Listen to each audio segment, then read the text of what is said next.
प्रिय विद्यार्थियों, आज की इस ऑनलाइन कक्षा में आपका स्वागत है। आज आप उपसर्ग के बारे में पढ़ेंगे। पहले तो आप ये जानिए कि उपसर्ग होते क्या हैं, उसकी परिभाषा क्या होती है, उसके भेद क्या होते हैं और उदाहरण क्या होते हैं। ठीक है, तो आइए चलते हैं उपसर्ग को समझने। सबसे पहले हम ये जान लें कि उपसर्ग होते क्या हैं। तो वे शब्दांश जो किसी शब्द के आरंभ में जुड़कर उसके अर्थ में परिवर्तन या विशेषता ला देते हैं, उन्हें उपसर्ग कहते हैं। जैसे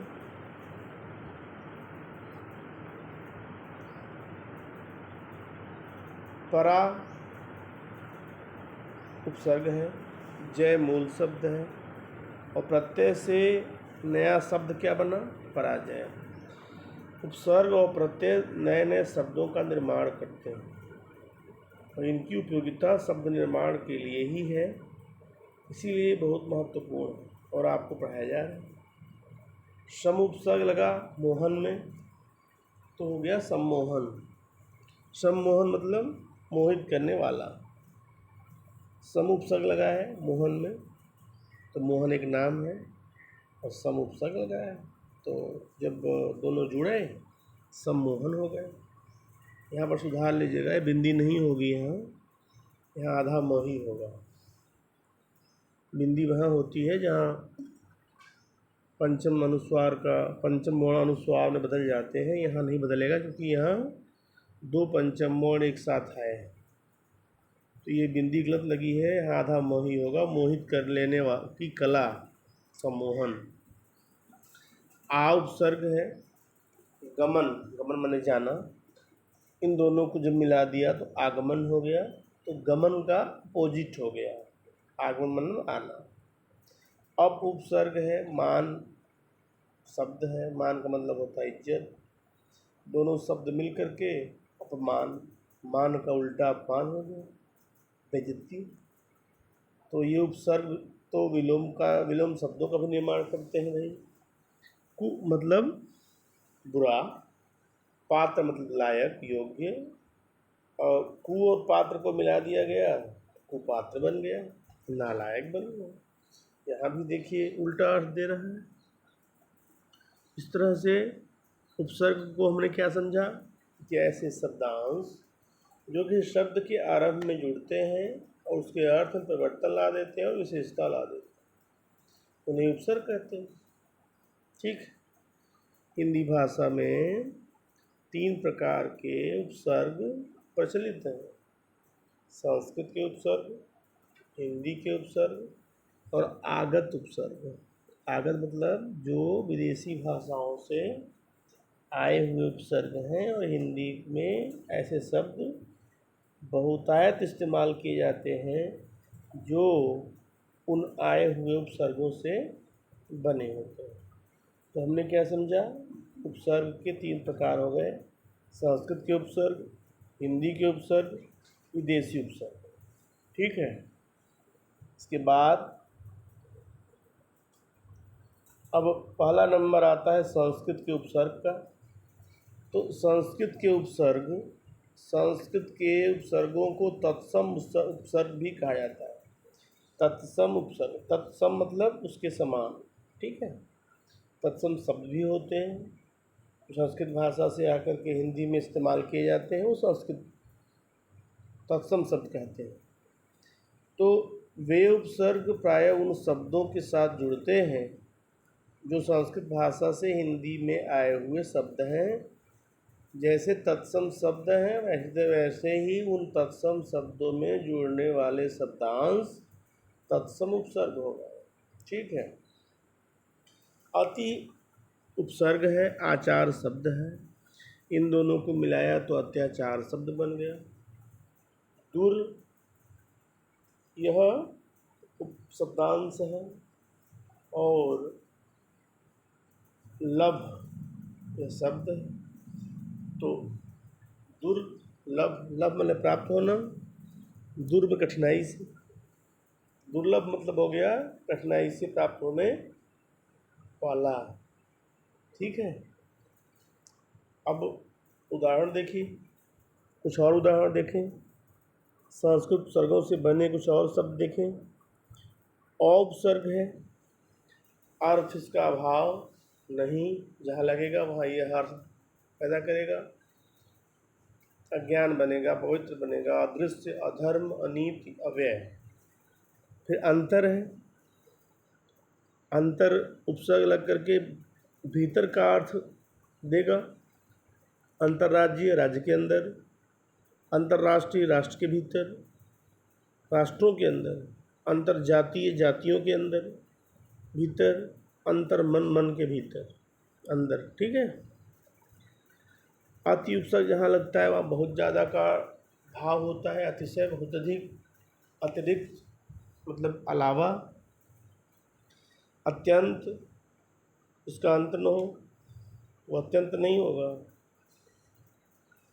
अत्यंत बहुत ज़्यादा, बहुत ज़्यादा मतलब कि इतना कि जिसका जल्दी, जो जल्दी समाप्त न हो। ठीक है, तो जल्दी जिसका अंत न हो, अत्यंत वही है। अत्यधिक, यहाँ भी बहुत ज़्यादा का अर्थ है। बहुतायत, अधः उपसर्ग का मतलब होता है नीचे। अधोमुखी, मुख के नीचे। अधोगति, गति के नीचे। अधोगामी, गमन की ओर जाना। अधोपतन, पतन की ओर चले जाना, पतन की ओर। ठीक है, अधिक उपसर्ग यहाँ लगता है वहाँ श्रेष्ठ का अर्थ होता है। अधिकार, श्रेष्ठ कार्य है। अधिगम, सीखना, श्रेष्ठ बातें सीखना, अच्छी बातें सीखना। अधिकृत, अधिकार के तहत जो माना जाता है, अधिकृत वही है। अधिपति मतलब पति मतलब स्वामी, श्रेष्ठ स्वामी, अच्छा स्वामी, अधिपति। अनुगमन, अनु का अर्थ पीछे, अनुगमन पीछे पीछे जाना। अनुसरण, अनुसरण करना, नकल करना। अनुरोध, विनती करना। अनुराग, प्रेम। अनुकूल मतलब पक्ष में। ठीक है, अब का अर्थ यहाँ बुरा, तो अपमान हो गया, मान का उल्टा अपमान। अपसारी, सारी जो होता है एक विकार होता है, अपसार। उसके बाद अपयश, जो यश अच्छा न हो, बुरा हो। और अपकार, जो बुराई करे। उपकार का उल्टा अपकार होता है। अपशब्द, बुरे शब्द। ठीक है, उसके बाद अभी सामने अभिमुख, अभिनय, अभिज्ञान, अभिमान। अब बुरा, बुरा से क्या बना? अवगुण, अवनति, अवरोध, अवकाश, अवशेष। बाकी जो शब्द के अर्थ नहीं बताए जा रहे हैं, आप डिक्शनरी से ढूंढ लेंगे। आ उपसर्ग लगा है। तक, इसका अर्थ होता है आजन्म, आमरण, आजीवन, आसमुद्र। उत उपसर्ग लगता है तो ऊपर अर्थ देता है। उन्नति, उत्थान, उच्चारण, उन्नयन। उप उपसर्ग लगा के गौड़ अर्थ देता है। असिस्टेंट, उपाध्यक्ष, उपयोग, उपचार, उपहार, उपसर्ग। कु उपसर्ग लगता है तो बुरा का अर्थ देता है। कुमार, कुपुत्र, कुचाल, कुकर्म, कुपात्र। दुष् उपसर्ग लगता है तो बुरा का अर्थ देता है। दुर्बल, दुर्गम, दुर्जेय, दुस्साहस, दुष्कर्म। निर और निस उपसर्ग लगते हैं तो रहित का अर्थ देते हैं। निर्मल, निर्बल, निर्धन, निष्फल, निश्चय। परा उपसर्ग लगता है तो उल्टा, पीछे का अर्थ देता है। पराजय, पराभव, पराक्रम। परि उपसर्ग लगता है तो चारों ओर का अर्थ देता है। परिधि, परिचालन, परिवर्तन, परिश्रम, परिणाम। इस तरह से संस्कृत के उपसर्गों में कुछ और, ये तो जैसे परा लगता है तो पराजय, पराभव, पराक्रम। परि लगता है तो चारों ओर हो गया। पुनः लग जाए दोबारा, पुनर्बलन, पुनर्जन्म, पुनरुत्थान, पुनर्निर्माण। प्र लग जाए तो प्रबल, प्रयत्न, प्रचार, प्रहार, प्रकार। प्रति उपसर्ग लग जाए तो हर का अर्थ देगा प्रत्येक, प्रतिदिन, प्रतिकूल, प्रतिक्षण, प्रतिरोध। वि लग जाए तो उल्टे का अर्थ देगा वियोग, विकार, विषम, विशेष, विहार। सम उपसर्ग लगे तो अच्छा का अर्थ देगा संयोग, संयम, सम्मान, संबंध, संशय। देखिए सम्मान में भी यहाँ बिंदी नहीं लगी है क्योंकि दो पंचम और एक साथ है वो, इसलिए पंचम और अनुसार में बदला नहीं। सत का अर्थ अच्छा, जहाँ सत उपसर्ग लगता है वह अच्छे का अर्थ होता है। सतपथ, सत्संग, सत्कर्म, सदजन, सदाचार। सम का अर्थ बराबर भी होता है, समवयस्क, समकोण, समकालीन। सह का अर्थ साथ भी होता है, सहपाठी, सहकर्मी, सहभागी, सहयोगी, सहायक। स्वयं, खुद, अपने आप, स्वयंसेवक, स्वयंसेवी, स्वयंभू, स्वयंवर। फिर स्व मतलब अपने आप, स्वचालित, स्वनिर्देश, स्वदेश, स्वराज्य, स्वजातीय। इसके बाद हिंदी के उपसर्ग। तो संस्कृत उपसर्गों को आपने जाना कि ये तत्सम उपसर्ग कहे जाते हैं, वैसे ही जो हिंदी के उपसर्ग होते हैं वो तद्भव उपसर्ग कहे जाते हैं। इनका प्रयोग प्राय हिंदी शब्दों के साथ ही किया जाता है। जैसे जला शब्द है, अध लग गया अध जला हो गया। कुचाल, कु लग गया कुचाल हो गया। मांगे, बिन लग गया बिन मांगे हो गया। ऐसे ही कुछ उदाहरण दिए गए हैं। अन अभाव अर्थ देता है अनपढ़, अनबन, अनजान, अनहोनी, अनकही।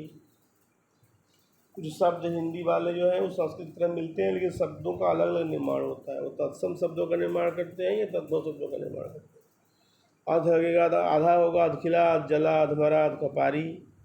उन लगेगा तो कम होगा, एक कम, 59, 29, 60 में एक कम 59, 30 में एक कम 29। कु लगेगा तो कु वहाँ भी लगता था लेकिन कु यहाँ भी लग रहा है। कु मतलब बुरा, कुपात्र, कुढंग, कुमार, कुसंग। चौ, उपसर्ग लगेगा तो चार काट देगा, चौराहा, चौमासा, चौकोर, चौकन्ना। ति लगेगा तो तीन काट देगा, तिमाही, तिराहा, तिपाही, तिकोना। नी लगेगा तो बिना काट देगा, निहत्था, निडर, निकम्मा, निधन। भर उपसर्ग लगेगा तो भरा हुआ, भरपेट, भरपूर, भरसक, भरप्रयास। दु लगेगा तो बुरा काट देगा, दुसह, दुकाल, दुधारी। बिना उपसर्ग लगेगा तो बिना का ही अर्थ देगा, बिन ब्याहा, बिन कहे, बिन देखा, बिन सुने। कुछ उपसर्ग विदेशी उपसर्ग भी है, इन्हें आगत उपसर्ग भी कहा जाता है। विदेशी उपसर्गों में अरबी, फारसी और अंग्रेजी के खासकर उपसर्ग हमारे हिंदी भाषा में मिल गए। इसका कारण यही है कि अरब देश से, फारस से और अंग्रेज़ों का अत्याचार पूर्ण शासन हमारे देश पर था। ये हमारे यहाँ आकर बहुत दिन रह गए, सैकड़ों वर्ष रह गए, हजारों वर्ष रह गए। तो गए तो ये लेकिन जाते जाते अपनी भाषाओं को छोड़ गए, अपनी संस्कृति छोड़ गए, अपनी सभ्यता को कुछ न कुछ छोड़ गए। तो इन भाषाओं के शब्द हिंदी भाषा में आकर मिल गए और आज वो हिंदी के अंग बन चुके हैं। उन्हें हम हिंदी से अलग नहीं कर सकते। तो उनके उपसर्ग भी होंगे। जैसे ना है, ना समझ हो गया। हम है तो हम सफ़र हो गया। हर है तो हरदम हो गया। ऐसे ही कुछ और भी उपसर्ग हैं। ऐन उपसर्ग लगता है तो ठीक काट देता है, ऐन वक्त, ऐन मौके। कम उपसर्ग है, थोड़ा काट देता है, कमज़ोर, कम अक्ल, कम वक्त। गैर लगता है तो बिना काट देता है, गैर हाजिर, गैर जिम्मेदार, गैर कानूनी। दर का अर्थ देता है में, दरअसल, दरख्वास्त। ना लगता है तो कमी, नादान, नासमझ, नाकाफ़ी, नालायक। बा उपसर्ग लगता है तो सहित काट देता है, बाकायदा, बाइज्जत, बामशक्कत। बद उपसर्ग लगता है तो बुरा काट देता है, बदनाम, बदचलन, बदगुमान, बदतमीज। बे भी लगता है, बे का मतलब बिना, बेपर्दा, बेशरम, बेपरवाह, बेकार, बेकसूर। नीम उपसर्ग भी लगता है, नीम का मतलब आधा, नीम हकीम, नीम पागल। ला उपसर्ग लगता है, बिना का अर्थ देता है, लापरवाह, लावारिश, लापता, लाइलाज। सर उपसर्ग लगता है, सरपंच, सरताज। हम उपसर्ग लगता है तो साथ काट देता है, हमराज, हमदर्द, हम शकल, हमदम। हर उपसर्ग लग करके प्रति काट देता है, हर दिन, हर रोज़, हर एक। खुश मतलब अच्छा, खुश मिजाज, खुश दिल, खुशखबरी, खुशबू। सब उपसर्ग लगता है तो उप काट देता है, सब इंस्पेक्टर, सब मजिस्ट्रेट। डिप्टी लगता है तो उप काट देता है, deputy commissioner, deputy chairman, deputy collector. Vice भी लगता है, सहायक काट देता है, वाइस प्रेसिडेंट, वाइस चांसलर। इस तरह से हिंदी के उपसर्ग, संस्कृत के उपसर्ग और आगत उपसर्गों को आपने जाना। अब कुछ उदाहरण आपको अपने मन से लिखने हैं। यह वर्कशीट है आपके लिए, आप इन्हें देख लें, स्लाइड को रोकें और इनको आप हल करें। हल करके अपनी कक्षा कार्य कापी में पूरा करें। दिए गए उपसर्गों से दो शब्द बनाइए। अप उपसर्ग से दो शब्द बनाना है, भर। उसके बाद अ उपसर्ग से बनाइए शब्द। दिए गए शब्दों से उपसर्ग और मूल शब्द अलग कीजिए, ये भी प्रश्न आता है। प्रश्न आने का दूसरा तरीका है उपदेश। मूल उपदेश नया शब्द दिया रहेगा, उपसर्ग अलग करना रहेगा, मूल शब्द अलग करना रहेगा। अलग करिए। नियम में से भी अलग करिए। इसके बाद ये भी शब्द आपके सामने दिए हुए हैं, इनको भी उपसर्ग पहचानिए और लिखिए। नए शब्द दिए गए हैं, उनको समझ करके उनके उपसर्ग को आपको आगे लिखना पड़ेगा। तो डिप्टी कलेक्टर है, जनरल सेक्रेटरी है, चीफ इंजीनियर है, उपहार, उपदेश, उत्कर्ष, सुजन, अथाह, कुचाल, दुलारा और बदनाम। फिर बेइज्जत, अवनति है, अवगुण है, अभिषेक है, अपमान है, लाचार है, सरदार है, हमराह, हर साल, अनुसार, सब कमेटी, अनुबंध, रजिस्ट्रार, अधिक, वायसराय, अतिशय, चीफ मिनिस्टर, अछूता, चीफ सेक्रेटरी, दुर्दशा, परिणाम, दुबला, प्रस्थान। निम्नलिखित उपसर्गों को जोड़कर नया शब्द बनाना है। वी उपसर्ग है, शु है, अनु है, सह है, निर है। अब आपको उपसर्गों मूल शब्द को अलग अलग करके लिखना है। विज्ञान में से उपसर्ग को अलग करिए, मूल शब्द अलग करिए। निर्जन में से, अनुकूल में से भी उपसर्ग को अलग करिए, मूल शब्द को अलग करिए। इस तरह से आपकी ये वर्कशीट है, इसे आप रोक करके और इस अभ्यास कार्य को पूर्ण करें। आज के लिए इतना ही। बाकी प्रत्येक की बातों के साथ कल मैं फिर से आऊँगा। तब तक के लिए धन्यवाद।